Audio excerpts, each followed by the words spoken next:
Well, insights only last 2 to 5 minutes, particularly if you're busy, because you've moved. So you have an insight about your golf game, you had an insight about maybe somebody who looked like they wanted to speak in a meeting, but they didn't get in. You have that.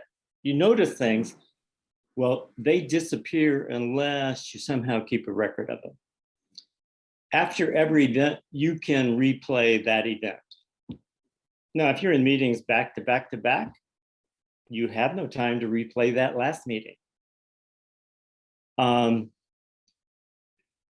particular, when you're learning, your mind will automatically debrief. It will replay every shot in golf. If you're in poker, it will replay every hand in which you had money in. It will do it automatically, but not if you immediately go from poker into running meetings, then it kind of loses that. But I also write things down. It was interesting, we were talking about meeting notes, and I worked in Alaska and we were training teachers on how to keep the little scientists alive in 5th, 6th, and 7th graders, because they're all curious. They all want to be scientists. They want, and then eventually something interferes in 7th, 8th grade, the science, the curiosity goes away.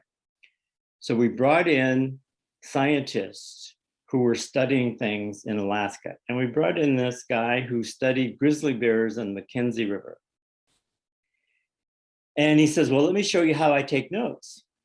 And this is the way I take notes in a meeting. 2/3 was the content.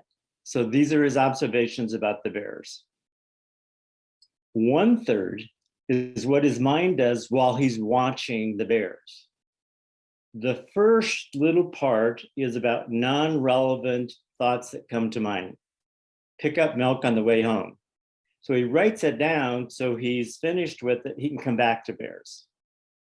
The other part of the right-hand column is insights, observations, questions, connections that he's making about what he's seeing. So where does his mind go? What is his mind doing with the data? Well, that's a pretty powerful way to take notes.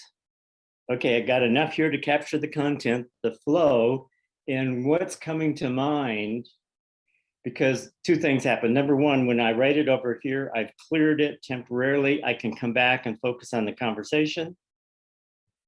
And when it's my turn to talk, I can look over here and see what I would like to say, what I would like to ask. Same way for preparing for a meeting, you put your questions, thoughts over here in the right-hand column. And then when the meeting occurs, you'll start to see, oh, here's a good place I probably ought to jump in now. So if you don't have a system for capturing in writing, I mean, you could do it on your phone.